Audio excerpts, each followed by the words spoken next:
Hello, everyone. How are you? Happy Friday. We are back here for the Luxury Legacy Spotlight, and today we are here with some of my friends, and we are talking about the state of the real estate market. I mean, this market is absolutely strange right now, so to say the least. So I want to go ahead and I'll do quick round robin of intros, then I'll let everyone introduce themselves, right? So you guys know that we come together at least once a month, and we bring our family and friends and special guests on to talk about what's happening in the market, anything that has to do with building a legacy, generational wealth, all of that good stuff. So let's go ahead and give a warm welcome. So if you're here, drop where you're joining us from. If you're live or watching the replay, where are you joining us from? What are your thoughts on the state of this market?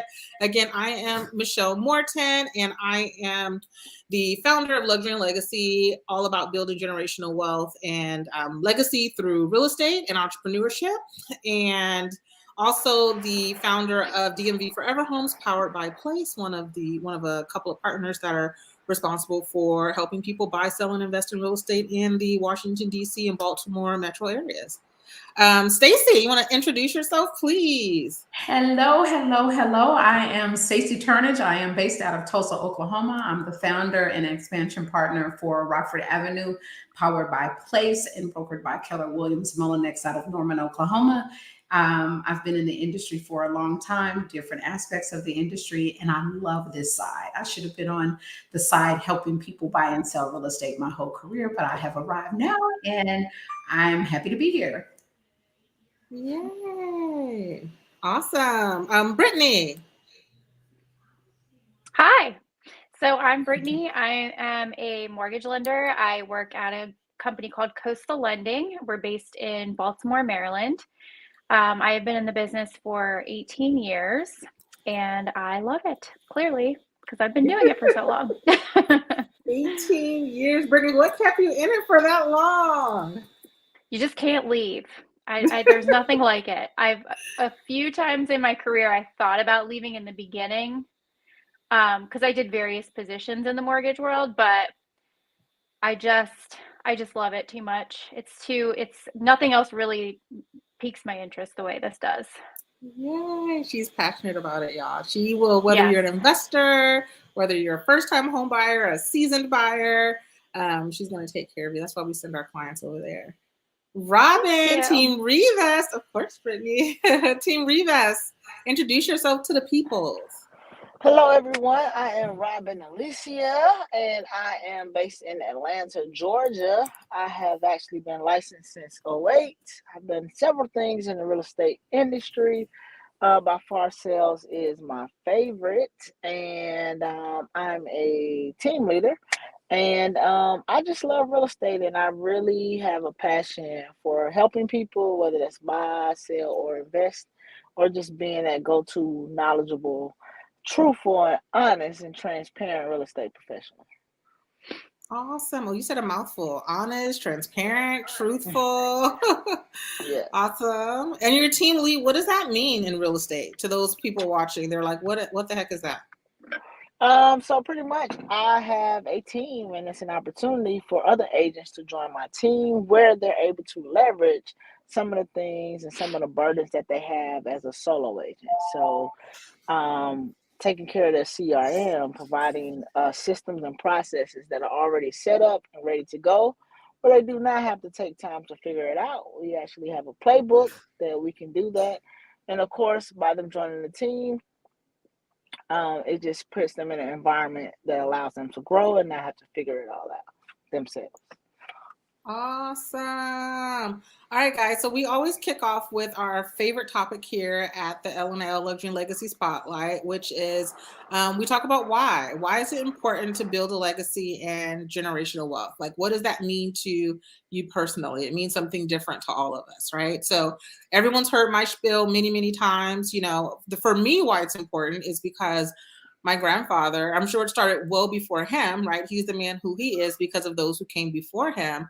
And I think that it is important to pass on, of course, financial wealth, but also family history, recipes, standards, morals, values to those that come after us, right? That's how societies last a long time. So, and families, of course. So that's why it's important to me. And to me, what legacy means, it's, and actually I steal this from my estate planning attorney friend.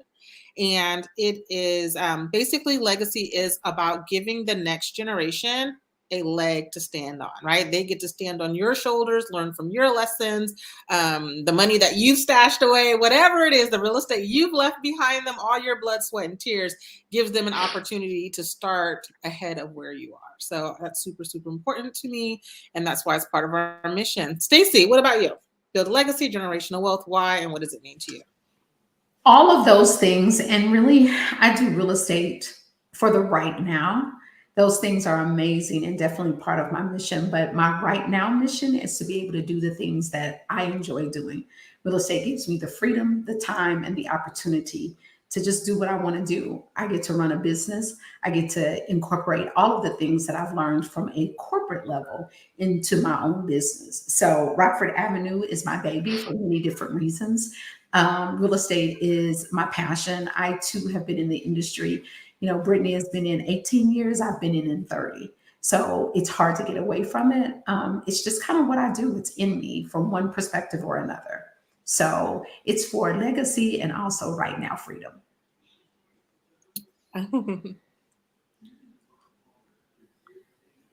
Awesome. Freedom is huge. Okay, so Brittany, what about you? What does legacy and generational wealth mean to you? So take it from a person that has been in this industry for 18 years, but rented for most of them. I look back on how much money I wasted when I was renting.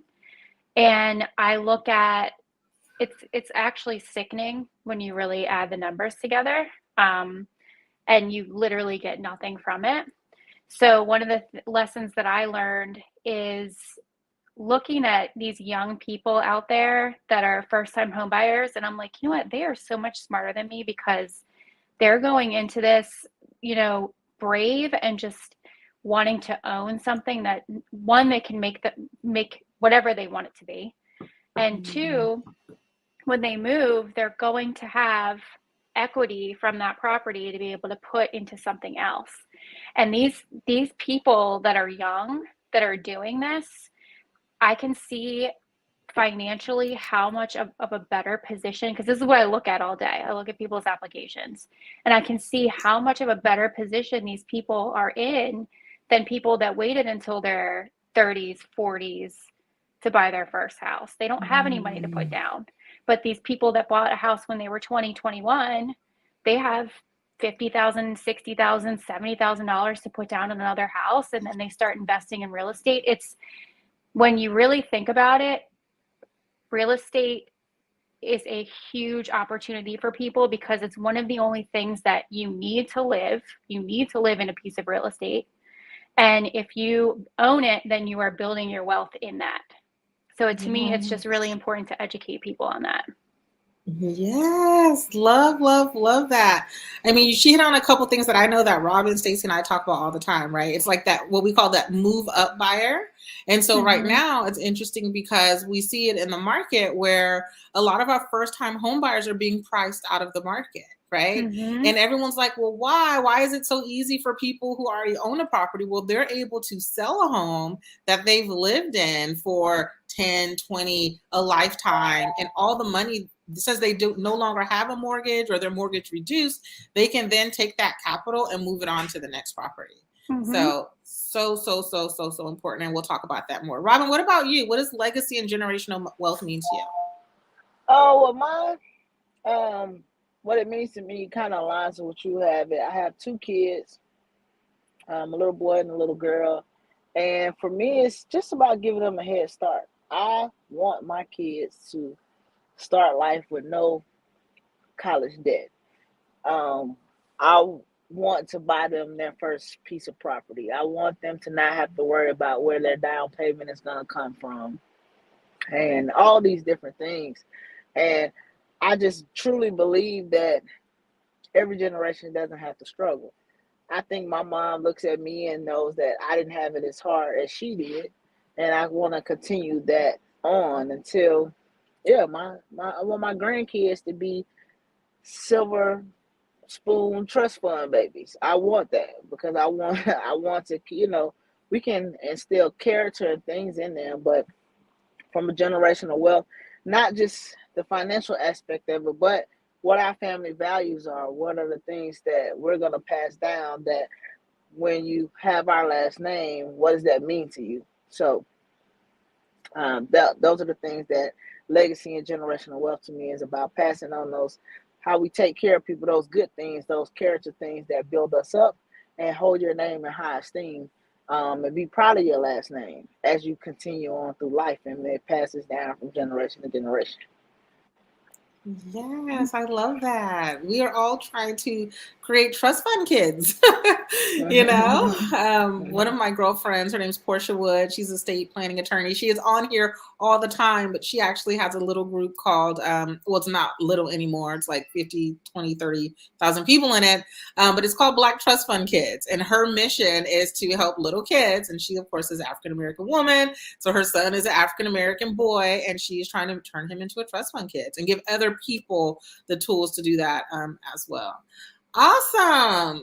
So next we're going to dive a little bit into the juicy stuff that people are here for, and that's real estate, inventory, interest rates, all that good stuff, right? And I love what Brittany said, where she says that, when you really think about it, real estate is a huge opportunity. Is real estate a huge opportunity only in a good market? Is real estate a huge opportunity in every market? What are your thoughts? And anyone can hop in. I don't have to call on you for this. This is really just a discussion. What are your thoughts on the inventory right now, on interest rates? What's happening? So I'll start. Inventory is what it is, right? We need more sellers. We need more people putting their properties on the market. But just because inventory is low doesn't mean it's not a good market to buy. Because for investors, and even for buyers that qualify, and Brittany knows this all too well, that, life happens, things happen, people, have babies, kids go off to college, different things happen, that people get divorced, that require you to get a new house or to upsize or downsize.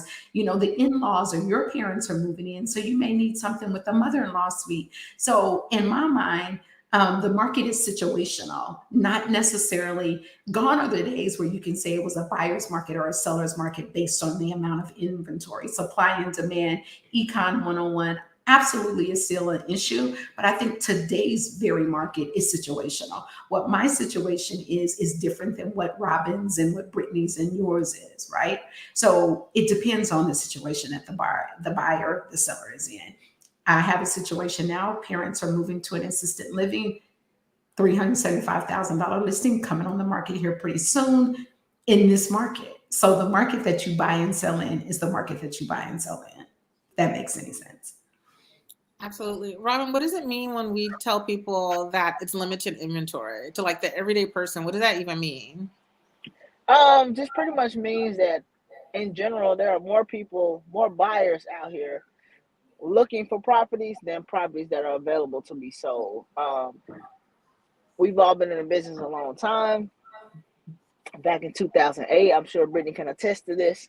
One of the things that was so crazy back then was that prices were going up, but there were millions of homes on the market. So it just didn't make any sense. It's like you going to buy a new car.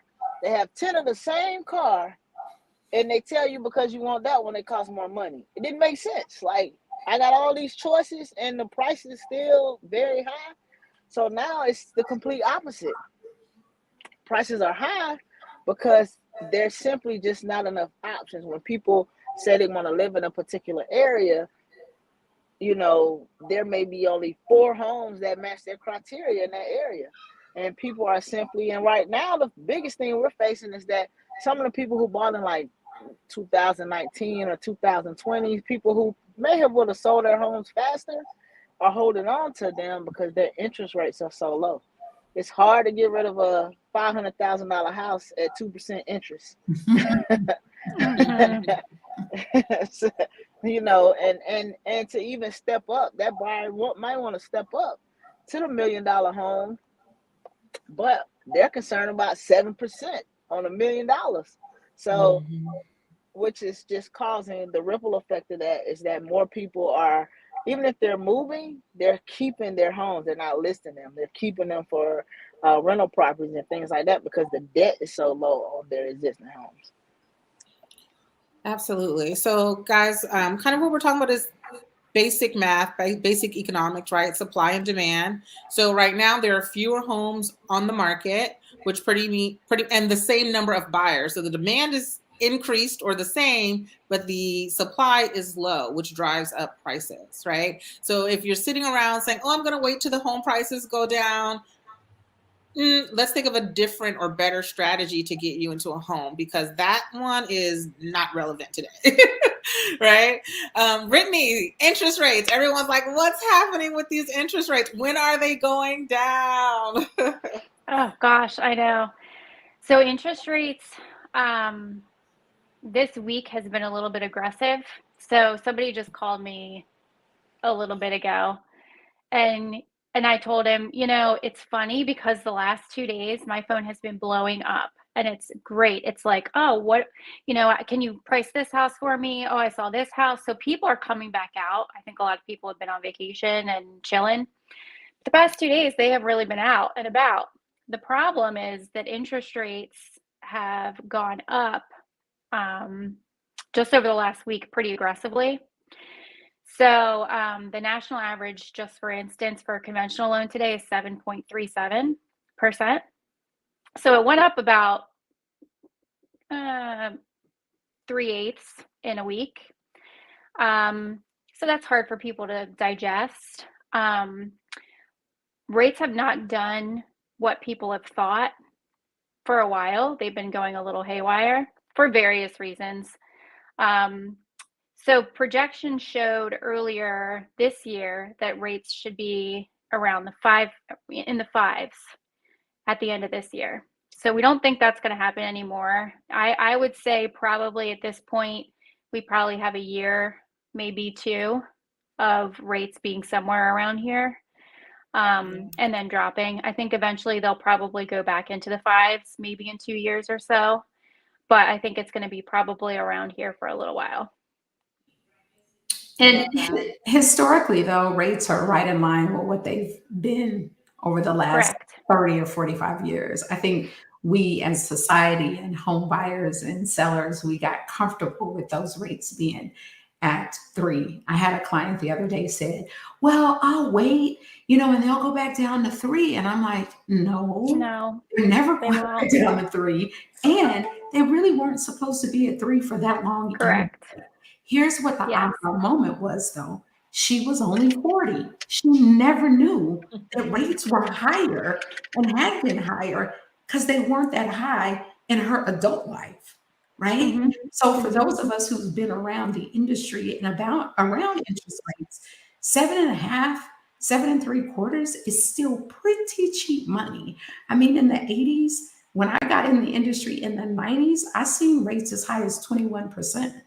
So depending on the lender, depending on the buyer or the borrower at that point. So rates are definitely an issue, but they are not the end all be all. Like the market is still happening. People are still buying. Can they buy as much? Probably not, but they are still buying. Yeah, that's such a great point. And I always talk about that, just to piggyback off of that. When people ask me to give them a price or, you know, quote a monthly payment on something, I specifically try to avoid telling them the interest rate because it doesn't matter. The interest rate is the interest rate. If you want this house, this is what you're going to pay for this house, period. That's where we are right now. So you hearing, you know, if I told somebody 6.99, a week and a half ago, somebody said, you know what, that's really not that bad. That's pretty good. And I said, it is. Then fast forward a few days later and I say 7 1/8, the difference in payment realistically is $35 a month. But on that call, when I said 7 1/8, I heard an audible gasp and then silence. And I was like, okay, so we're talking $35 a month. But I think people get so stuck on the number, and they think, oh, 2.5. It was 2.5 before. It was 3 1/4. That was not normal. That will never happen again. That was a worldwide pandemic when the world shut down. So if you want the world to shut down again, which we hope will never happen, then potentially it could happen again, but it's just not, it's artificially low. It was never meant to be that way, and it never will be again. Well, and you have to keep in mind, before the pandemic, there was a financial crisis, the auto industry to go a bust, banks were going under. There's a reason that the rates were low, and there was a reason that the rates became lower, right? This movement in rates and in the market is normal activity.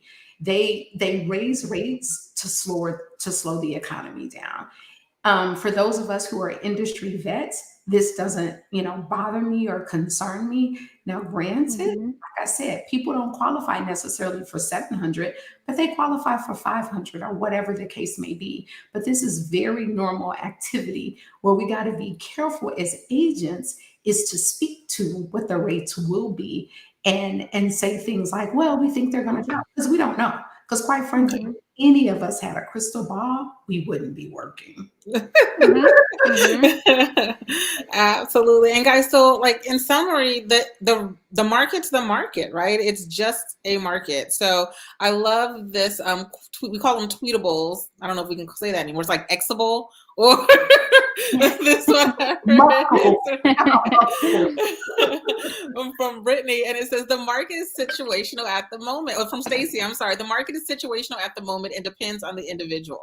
Right, guys, it's not about the rate. It's not about the market. It's really about your personal situation and what matters to you. Like a lot of times, especially when working with Brittany, before a buyer, right, because we're going to talk about sellers in a moment, but with our buyers, we're going to talk about sellers and investors in a moment. But with our buyers, a big part of the conversation is, well, how much do you want that monthly mortgage to be, right? Or what's your key objective for owning this property? Is it to cash flow? Is it to buy and hold? Another key question that I ask, especially anyone who's buying, how long do you plan on being in this home? Is this a short-term purchase? You're going to own it for a few years and then move on? Or are you buying this home for the next 20 years? This is where you're going to raise your family, right? All of those conversations matter in what strategy we put together for you when it comes to buying and selling real estate.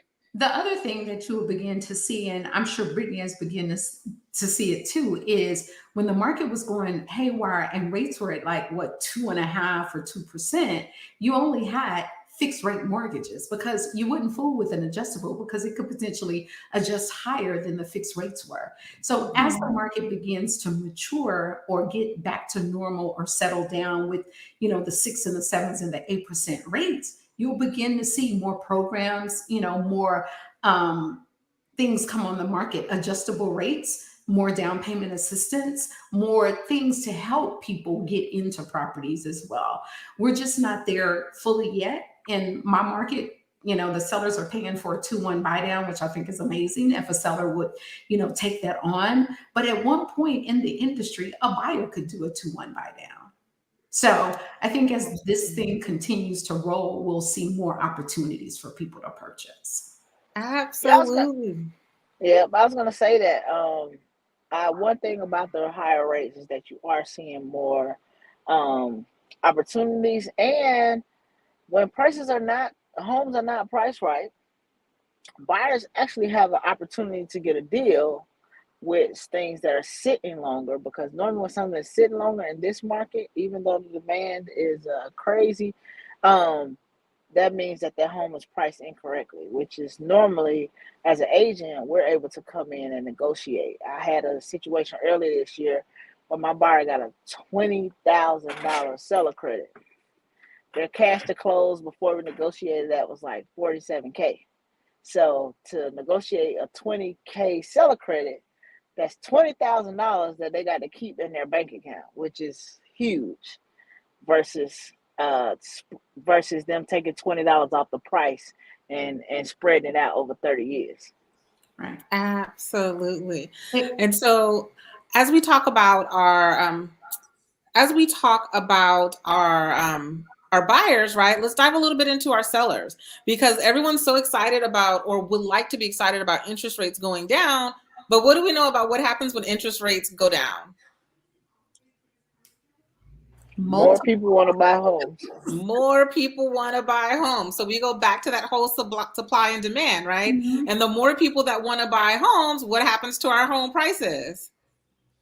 They continue to go up, right? So my question is, in this market, should I sell my home or should I sell my investment property?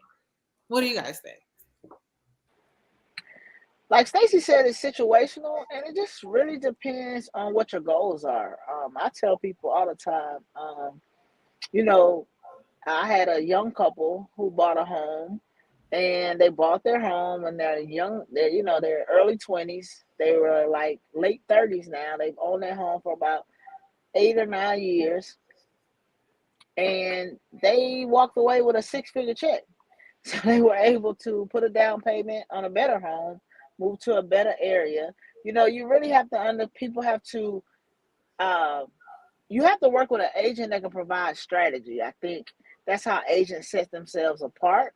Because if somebody can't really provide strategy and just tell you options on, okay, if you buy this house and this is gonna happen, these are the scenarios that can occur. If you sell your home, these are the scenarios that can occur. You can rent for a year and kind of wait. You can do this, you can do this. And I tell people all day, equity doesn't mean much when it's just sitting there. So if you don't cash out on it, if you don't refinance it and cash it out, if you don't sell your home, if you don't go get a line of credit, okay, yeah, your net worth is great, which is that's not a bad thing, but that's not something that's going to manifest until you may be doing some other things or reaching some other goals. I've had sellers who sold their homes and they're completely debt free. Even though their mortgages went up, their overall cash flow out of their home came down, even with buying a new home, because they were able to take all their equity out of their own home, pay off all of their bills, and all they had was a mortgage. Mm-hmm. So then you have the seller who wants to sell for a certain price. That was my thing a couple months ago. She wanted to sell for a certain price because she wanted to pay, cash for her next property. She's selling a $375,000 property. She wants to pay cash for a $275,000 property. She had the equity at the right time. So she just missed that time frame where people were just buying whatever because the supply was low. So strategy is key. Robyn, that is one of the most, that's the great thing about being a good agent, is you have to help your buyer or seller get to their goal. And sometimes it's not the way that they imagined it. It's the way the numbers fall into place. I tried to get her, let's sell it for less, pull out all the equity, drop that money into an account, and make your mortgage payment from that account. You could retire in 5 years and still have enough to make your mortgage payment. So it's about learning and understanding what your seller's needs are, and more importantly, their motivation. It always goes back to motivation. Yeah. And Brittany, what are you seeing on your side when it comes to your clients that are selling and looking to purchase something new, or even the investors? What are your thoughts on, should I sell my home or should I sell my investment property in this market? Yeah, so it's really interesting because when somebody owns a house right now, just like what we talked about before, if their rate is 3.5%, it's difficult for them to imagine moving from a $300,000 house, that they live in currently, to now they have to buy a $200,000 house to make the same payment. So that's a hard pill for people to swallow. But a good point was made earlier that if credit card, right now, people are in so much credit card debt up to their eyeballs, and interest rates are atrocious on credit cards. They are crippling. I saw somebody just today that they were $40,000 on a credit card and their payment was $1,500 a month. That's a mortgage payment. And so one thing that's really important to point out to people is you can take the money from selling this house and you can pay off your credit card. So yeah, your mortgage payment might be higher, but your overall debts are lower because you're now paying down these high interest rate credit cards or auto loans or whatever you have that are just crippling to you in your bills, because that is truly the actual issue right now with most people. It's not the mortgage payment, it's the overall, their overall liabilities across the board. It's everything together that they can't tolerate. And so when you kind of express to people that it's not all about your mortgage payment, what can you do with the other cash that you have? What can you do to kind of facilitate and get these liabilities down to be comfortable? Then you're opening up a conversation that most people don't think about. And so then it becomes more of not just, oh my gosh, my mortgage payment's going to go up $800 a month. Okay, well, what about your credit cards? What about everything else that you have going on in your life? Because it's more than just mortgages that you have to consider. It's everything as a whole. So I think when you start shifting their mindset to understand different concepts and not be so, tunnel vision on one thing, and that's just the mortgage payment, then people start opening up a little bit. I love that. Like, interest rates that are high, it's not just home purchase interest rates, right? I mean, cars are ridiculous right now. To Brittany's point, credit cards are insane right now when it comes to those interest rates. So, and really, if you think about 7% over 30 years compared to those other monthly payments, I mean, it just looks and feels a lot better. I'm going to dive into to our investors a little bit, right? So should I sell my investment property in this market? I mean, again, it's up to your personal strategy. But again, so I have a client right now, he has about a portfolio of like 10 investment properties. Most of them are paid off, right? And so we've had this conversation because he's tired of managing all of these little properties. And I'm like, dude, well, let's sell them. Right? Let's come up with a strategy to sell those, take that capital and roll it into one building or, something like that. So my short answer to should I sell in this market is if you want top dollar, it's a good market to sell in, right? Because right now it's easy. It's not as chaotic as it was in the midst of COVID where, there were open house lines around the corner and there were 20, 30, 40 offers on a property. But now most properties that we're selling have at least 2 to 3 offers on them at a time. They're still gone within under a week. If, to Robyn's point, they're priced correctly, right? If they're not priced correctly, they'll sit on the market a little bit longer. But if they're priced correctly, homes are flying off the market. So the short and sweet for me is if you have a reason to sell, now's the time to do it. Yeah, I have an investor client too. He owns about 32 properties. And he is like, I'm not selling nothing. It is strategy even in the investment world. Matter of fact, he's like, if you can find me a couple of more before the year's up, that'll help me tax wise. So, I think it really, investors are the same way. Investors also, I bumped into an investor yesterday with some whole creative financing that was pretty scary, so I think we should be very cautious, when we are presenting, our retail sellers, if you will, with investors, who are running businesses off of, purchasing retail property or neighborhood property, as I call it. Right. So it just depends. All of it is situational. And I'm sure, Brittany, do you do a lot of investor type of loans too? Or is it more? Yes. And I didn't want to cut you off, but that is one thing I wanted to mention when you were finished was it's interesting to me how many people looking to buy a primary residence are gasping and losing their minds over 7% interest rate and saying, you know what, I'm going to wait. And then they go pay $30,000, $36,000 a year in rent. When I have all these investors right now that are lining up outside the door saying, can I get pre-approved? Can I get pre-approved? And when I tell them the rate, they don't care. All they look at is the cash flow. They don't care at all about the rate. But honestly, most of them don't even ask anymore. They just want to know, what is the payment? What is my cash flow, period. So it's very interesting to me how many people are shutting down when it comes to a primary residence purchase, and the investors are coming out of the woodwork. Right. And you know what? The investors are coming out of the woodwork too with some creative financing. I got They a are. investor who reached out about a property that I was the listing agent on and literally asked me to ask the seller if they could buy her property full ask, but maintain her existing mortgage. I'm like, no. I didn't. I said what? Then I called her and she's like, what is it in, what's in it for me? So I think investors are looking for, property. And you're right. They don't care the interest rate, Mm-mm. right? They just Nope. want property. And especially if they, like most of the investors that I deal with, they're dealing in cash and they're dealing in their personal money, right? So they're like, find me one at this price, this location, and it's, that's what we're gonna do. So again, another situation. It's situational. And Robyn, you work with a lot of investors. Like, what are some of the strategies that you are working with your investor? Like, what's a good investment strategy right now for new investors or seasoned investors when it comes to buying and selling in this market? Well, what I'm seeing with my new investors is I have to really explain to them that unless you're paying cash, truly paying cash, your cash flow should not be your main priority if you're if you're looking to hold a property.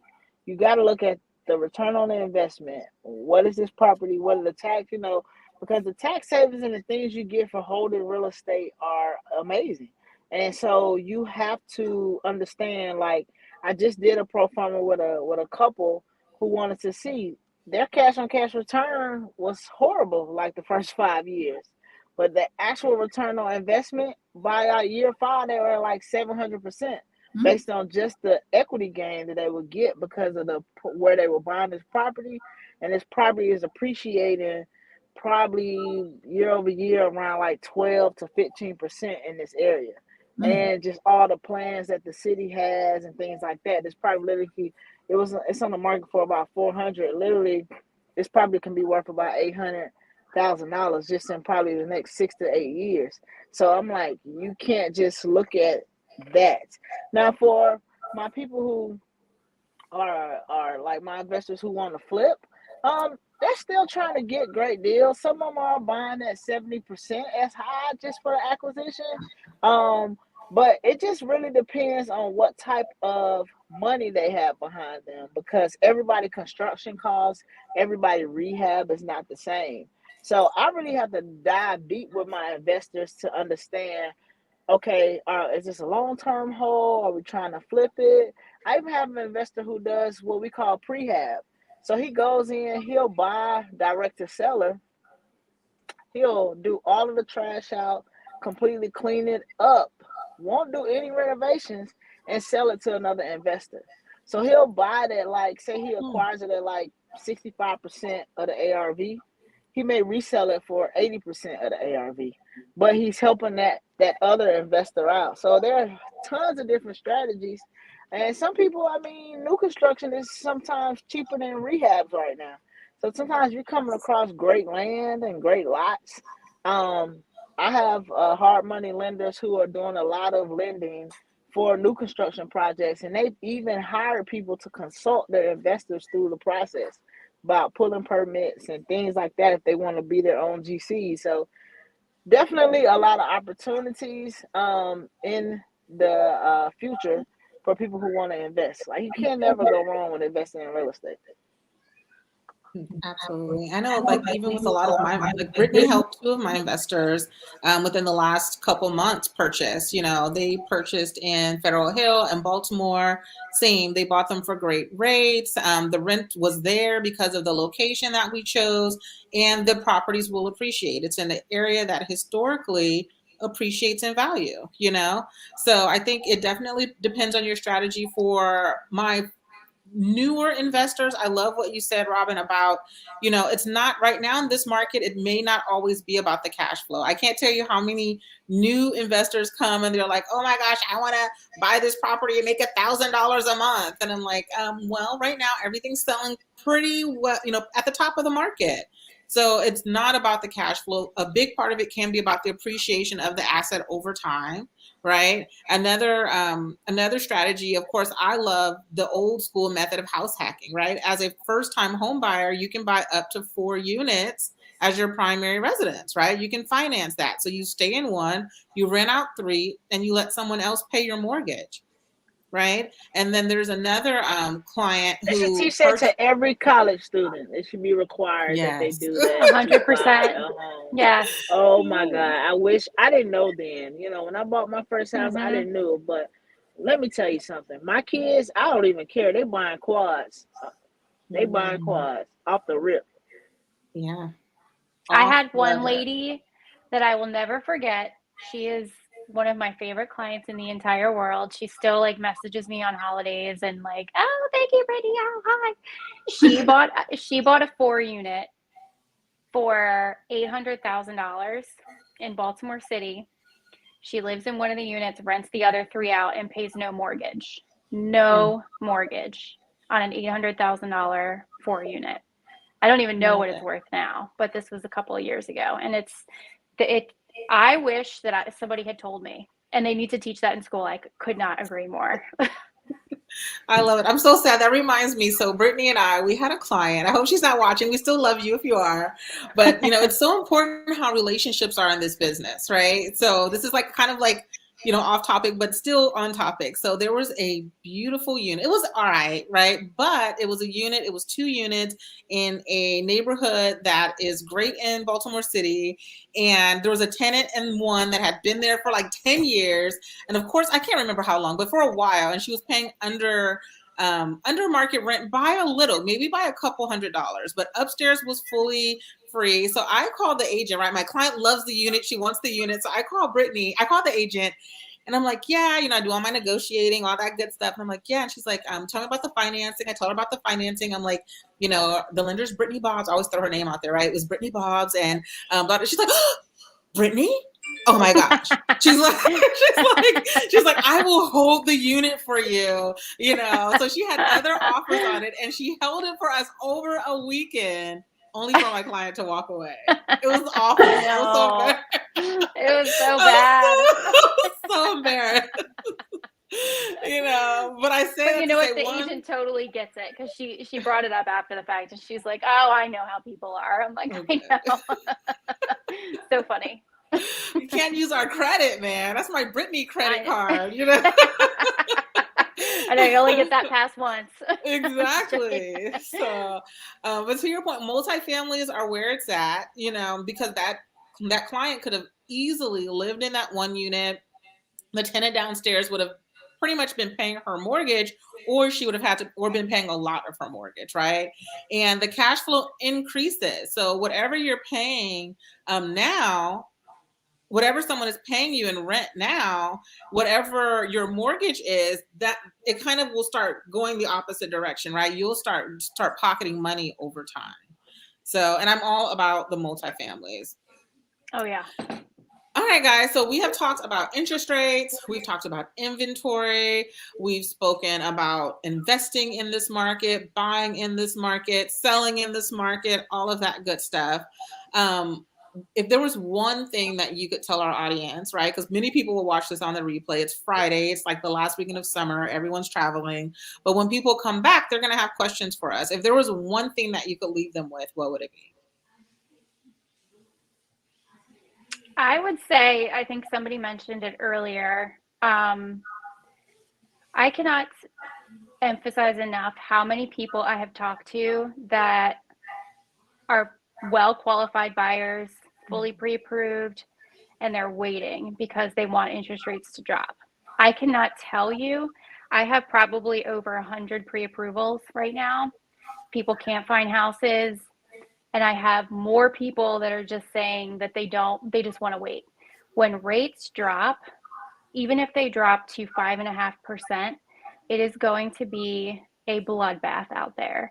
So I cannot emphasize enough how important it's going to be for people to just not focus on the interest rate, focus on the payment, focus on building wealth for yourself, like we said in the beginning, generational wealth. If you continue to rent, I read, this is so sickening to me, and I think you probably saw it, Michelle, but in my area, rent is $5,000 a month on average, which is horrendous.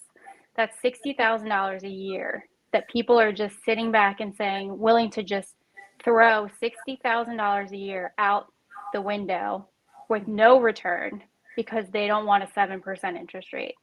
So it becomes silly in a way when you're not thinking about all aspects and thinking about the benefit of buying, to get so stuck on wanting to win on an interest rate. So I cannot emphasize enough how important it is that people do what's right for themselves and their families right now versus waiting for a number to change, because it's going to just get completely aggressive later. You can buy the house now and then just refinance. When people bought houses before, when rates were 2%, they were not saving money when they were putting $150,000 extra down on the top. That is not saving money. These houses were not worth that much. So people, I think, need to just stop and take a step back and just take a breath and realize that, if you can afford this payment and you are comfortable with doing that, there's no reason to wait. And that's all I have to say, because I could go on forever. I love it. And I think that what's important, so when I put this back on what Brittany said, don't focus on the interest rate, focus on building wealth. Guys, and I cannot say it enough to kind of just push more what Brittany is saying. I have clients that have been approved for years, right? They've been pre-approved. So 4 years ago, when they could buy a $500,000, $600,000, $700,000 house, right? But now, and they said, I'm going to wait till prices come down. I'm going to wait until there's less competition.